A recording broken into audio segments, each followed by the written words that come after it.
I'm about to do something you should never do because it can be really dangerous, and that is pouring molten bronze, which is roughly 2000 degrees, into a mold made of wood. I did this one on a really small scale, so the potential for disaster is relatively low, but later in this video, I'm gonna attempt pouring a giant river table with molten bronze, which is a different story. But for this test piece, it gives a good representation of what happens when molten metal contacts wood, which always has some percentage of moisture in it, and that causes the metal to bubble, which sends little pieces of extremely hot metal flying around, and this is what makes pouring a metal river table, particularly with bronze, really difficult. Since the pour is really turbulent, the castings never come out good, and it also chars the wood. There's a workaround to this that we've done on a previous project by making silicone plugs the shape of the cavities and casting these separately and then inserting them into the voids afterwards. It works and it looks good, but it's a ton of work. So the mission for this video is to figure out a way to create a metal river table by casting the metal into the wood. First idea I had was to try coating the wood in some high temp coatings to see if it can provide a protective barrier. I did one test piece with VHT, which is a ceramic coating, and I added sand to one of the live edges, which I figured would be worth a try in increasing its heat rating. Another test piece was done with a copper coating, which is only rated up to 1200 degrees without the fiber wrap. This is made for coating an exhaust. And I did a third test piece using Petrobond, which is just fine sand mixed with oil, and I used that to try and evenly coat the live edges to provide a barrier between the wood and the metal. I did put sand on the bottom of all these molds to try to reduce the reaction, so we'll see how this goes.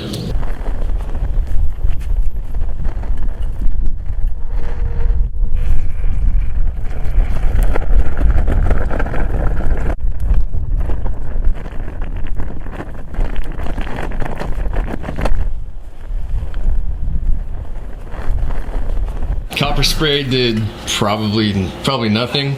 Quite a bit of charring. The VHT one, the side with the sand seemed to char a bit less. Other than that, the casting's got a big bubble in it, which is no good. And the sand piece, the casting came out the best, but it does have significant gaps around it just because of the sand being up on the live edges. I wasn't happy with any of these results, so I figured I'd try a different method to pour these castings. I made a flat bed of sand, and then I placed the wood on the sand bed with the live edges facing each other. And then I added 2 sand dams at both ends of the openings to hold the bronze in there. Made sure it's level so the bronze pour comes out even, and went for the pour. One thing to note is that I'm pouring this in an upside down orientation, so the top is actually facing down at this point. The molten metal is mostly touching the sand, which won't react with it, and there's only a little sliver of metal contacting the wood, which in theory will reduce the reaction from the moisture. As soon as the metal solidified, I pulled the wood away from the metal to try and minimize the charring to the wood. The wood did char a bit, but the river matches up with the live edge really well, which is good. This casting came out pretty pitted, so I'm kind of wondering if I pour it a bit thicker, if it'll come out better. So I set up another test piece and poured this one about twice as thick to see if it'll help with the casting. Pouring a thicker river does mean that it'll take longer to cool down, so there's gonna be more charring on the wood, but it might be worth it if the casting comes out with less pitting.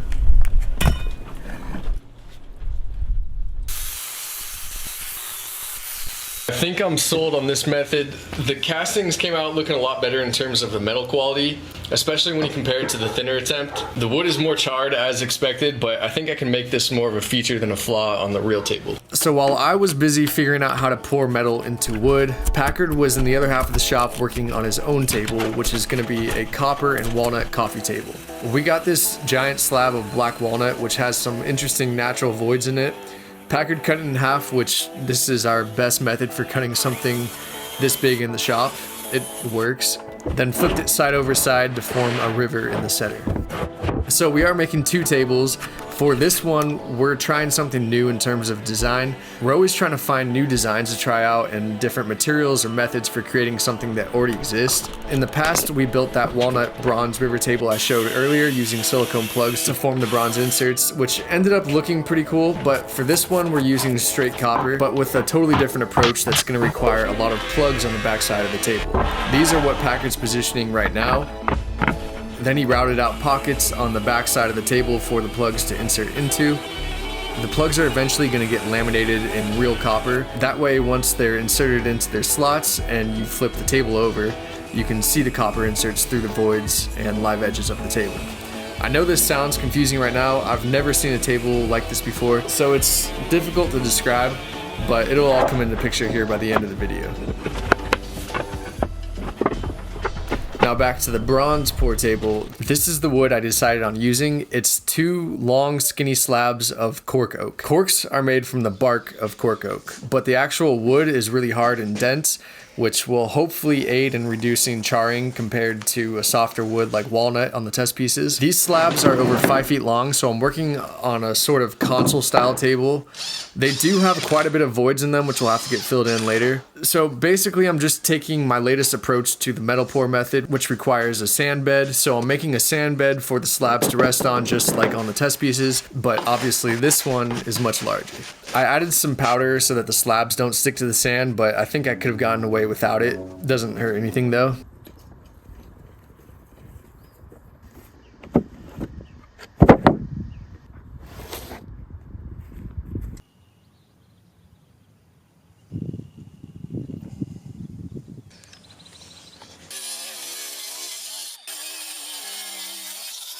Got about 25 pounds of copper in here, a bit of tin, just over a pound to mix with the copper, and then I've just got other random pieces of bronze and the test pieces to add to it. All in should make close to 40 pounds of bronze.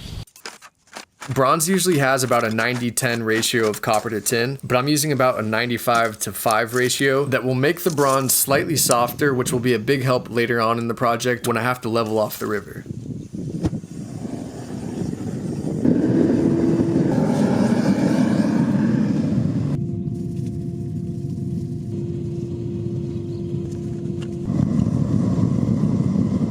Let me explain what I've got going on here. We got the pouring rig here, which will allow me to pour the crucible from a distance. Then I've got a steel luge that I made, which should help guide the molten bronze into the river and help it flow smoothly. And that's aligned with the opening in the river. Then I'll have Packard here pulling the sled under the pour rig. Yeah, so I don't know if this will work, but sometimes you just gotta give it a go.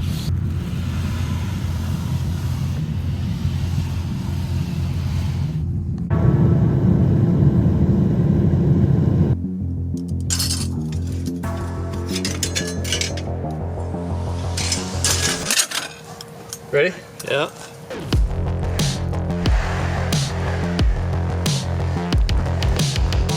Faster.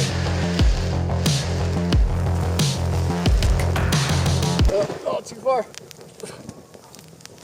Pull it apart.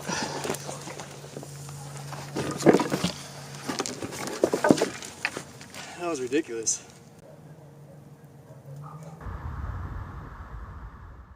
Alright, well that was fun, and unfortunately the river casting didn't come out too great. It's just got these giant pits, probably from too much turbulence in the pour. It is shaped like the river though, so I see some hope at least. The main problem I see with the luge right now is that it didn't work. So much bronze got stuck to it, which made the pour spew everywhere, making it way more turbulent, which was the thing that this was supposed to help with. Yeah, so I think I've got to do some rethinking on it. So while I'm still trying to figure out how to pour bronze into a river table, Packard's working on laminating his inserts with copper sheet. We had this roll of copper sitting in the corner of the shop for a number of years now and didn't really know what to do with it until this project.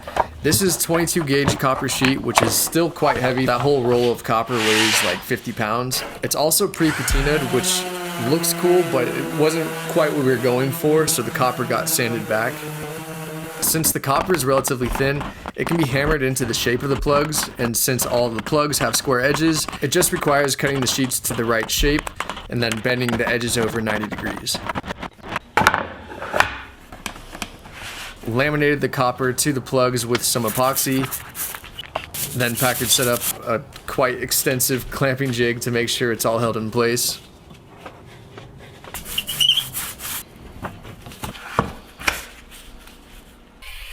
Now it's time for a second attempt on the river pour. So the old river casting gets chopped up so I can fit it in the crucible.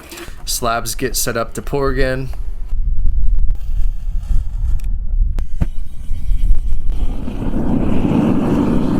For attempt 2, the new addition is this torch, which I'm going to use to preheat the luge prior to pouring, and that'll hopefully allow the bronze to flow off it better. I also added some PVC runners under the sled so that it'll slide easier. So with these new additions, I I can't say I'm confident it'll work, but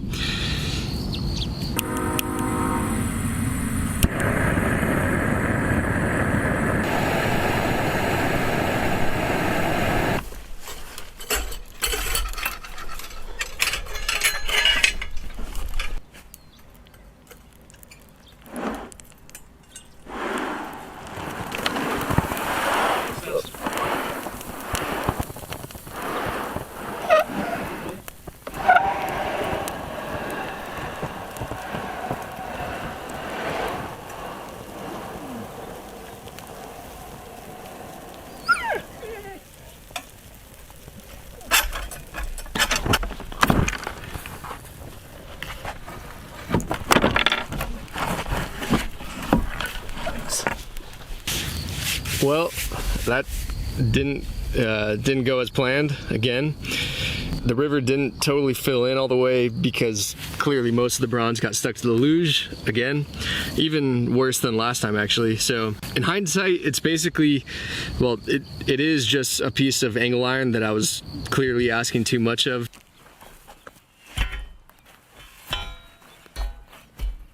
Sand still looks pretty good and smooth, so I might be able to reuse the sand bed for another attempt. Wood's charring pretty good now, but it's being resilient, so I guess I gotta be too.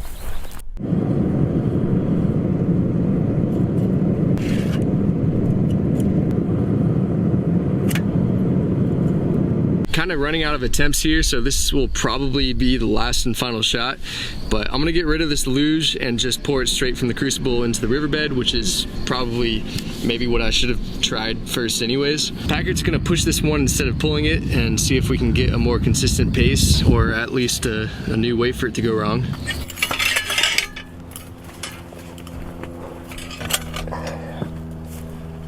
Ready? Yeah, let me know when you're ready for me to push it. Start pushing. Start pushing. A little faster. A little faster. A little faster.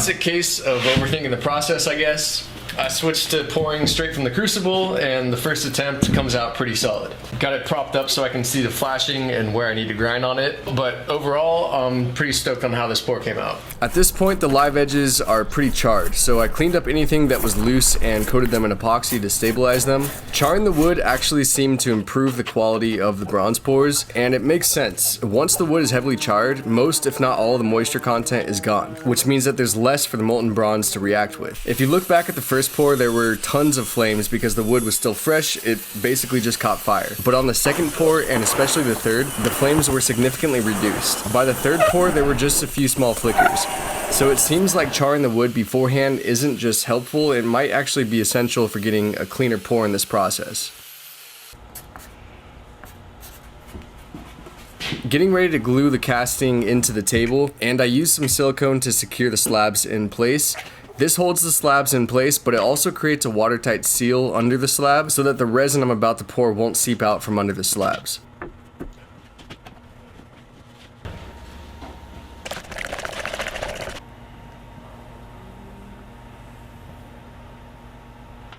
I went with some clear thickset resin, which I had to help push into the edges along the river. And I went with clear so that once the table is finished, you'll be able to see the charring marks along the edges of the river. This might not make sense right now, it's kind of difficult to describe, but once you see the finished table, this should make more sense. Alright, so I've got clear epoxy in there bonding the metal to the wood, and it's tacked up at this point. I'm going to plug this void with a wood insert, but there's a bit of a gap between the metal and the wood. So if I just drop the plug in now, you'd be able to see it from the top, which is not ideal. So I'm going to put a thin layer of black resin down so that you won't be able to see the wood plug through the top.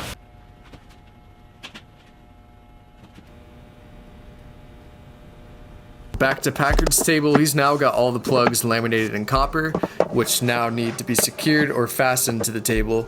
To do this, he's using threaded inserts in the table which will hold the plugs in with bolts. I realize that right now it's probably difficult to visualize what this table is going to look like when it's flipped over, or just our general vision for the table. And when we started this project, the initial plan was to plug the voids and the river with copper plate on the surface of the table. But the more we looked at the slabs, we realized that the voids and the natural edges on the voids looked way too cool to just cover up with copper plate. So we pivoted to this idea, which will essentially highlight these voids and natural edges. So the voids will still technically be voids on the table, but they'll be backed with plugs which have copper and eventually polished copper. The legs for this table are going to be some heavy-duty steel legs, which Packard is tacking together to get a general fit for the design. And then he can mark out where the legs and the cross bracing goes on the bottom of the table and get any necessary pockets routed out for those. Then he finished welding up the legs, blended the weld smooth, sanded it down, and the legs are pretty much done and ready to get powder coated now. Since the voids and live edges on this table are going to be exposed, they're actually going to be the focal point of the table. And because of that, we spent way more time removing rot and bark and cleaning them up than we usually would, since they're not going to be stabilized by epoxy, and we want them to look good since these are where your eyes are going to be drawn to on the table. Did multiple rounds of sanding with nylon wheels and other various sanding methods while still trying to maintain the natural aspects of the voids and live edges. Back to the bronze river table, and the epoxy is all set up and cured, so the river is now permanently in place. Brought it into the outdoor tent where we do most of our routing and general just messy processes so that we can keep the mess contained and not dust up the shop. And this started one of the most agonizing processes I've ever done on any project. Router sledding the top of this table, including the bronze, to get everything flat. On our previous bronze and walnut table project, we found out that you can use a router to essentially mill down the bronze. It was not a fun process then, and it's not a fun process now, but it's really the only method we have for leveling out the bronze. Started milling down the bronze, and unfortunately it's starting to reveal a lot of aeration in the casting. Kind of odd, because if you look at the unmilled section, it actually has fewer bubbles showing. So it's almost like the bronze cooled too quickly for the bubbles to rise out of the casting, and they just kind of got stuck midway through the casting. For every pass, I'm taking maybe a 32nd of an inch, both in depth and cut, so this goes painstakingly slow. I can do about 2 feet of routing per hour, and this takes multiple passes, so it's really quite unenjoyable, but I mean, something that just has to get done. All in all, I spent about a week straight routing this thing down, probably 40-ish hours. I knew it was gonna suck, and it did. Probably the last time we'll try making a table like this, but we also said that the last time, so I guess you never know. Alright, that's about all I've got on this. Good news is that it's flat and it looks a lot better now. You can see how much bronze got milled down on this side. Still has quite a bit of aeration bubbles in the casting, but it's better than it was on the initial pass. Here's something kind of interesting. That black epoxy pour that I did from the backside actually seeped into the casting here and filled this crack, which makes me think that I can maybe fill the bubbles with black resin. And here's the selection of bits that I used for this. All of these are carbide tipped bits, and all of these are pretty much toast now. Either need to be thrown away or resharpened. Obviously these aren't made to work on bronze, but it does work if you're willing to go through a ton of bits. Cleaned out the voids on the top as well as these little wormholes on it. This wood is really voidy and it's going to require a lot of filling on it. I poured on some black resin and tried to get it to fill over the top of the river so that the holes in the river would get filled in, and this ended up working pretty well. Just had to go in the next day and sand off any of the excess resin. Also here you can clearly see some of the inconsistent routing depths as I'm sanding back the epoxy. That was really difficult to maintain a standard depth, but the whole top will get sanded down even more later, so it's not a huge deal. I cut the ends off of the table using a handsaw since I can't run a power saw through the bronze. Can't run the handsaw through the bronze either, so I switched to a grinder to cut through the metal portion of the table. I'll square up the ends more accurately later, but for now I just wanted to get the unsurfaced ends off of the table so that I can get the plug inserted in the back. Routed out a rectangular portion over the back side of the river, roughed up the epoxy, and then I used some more black epoxy to glue in the plug on the back. I used a piece of oak as the plug, not the same type of oak since I didn't have any more cork oak, but it matches well enough and it's going to be on the bottom of the table so it's not going to be very visible. Clamped down a brace to press the plug in, and then I realized I didn't tape off the brace, so it would have just been glued to the table. So I had to take it off and tape it and then re-clamp it. I used the excess squeeze out to fill some of the voids on the back. Next day I router sledded the backside flat, and now I'm going to do a more precise cut on the ends of the table. I did this by making an initial cut with the circular saw almost down to the depth of the bronze, then hand sawed the rest of it off using the initial cut as a guide. Flipped the table over and used a grinder to cut the bronze as best as I could to match the rest of the cut. Had to square off one edge on the table, which we did on the table saw. Then cut in a chamfer to all four sides of the tabletop, and this will help some with hiding the plug that I added on the bottom.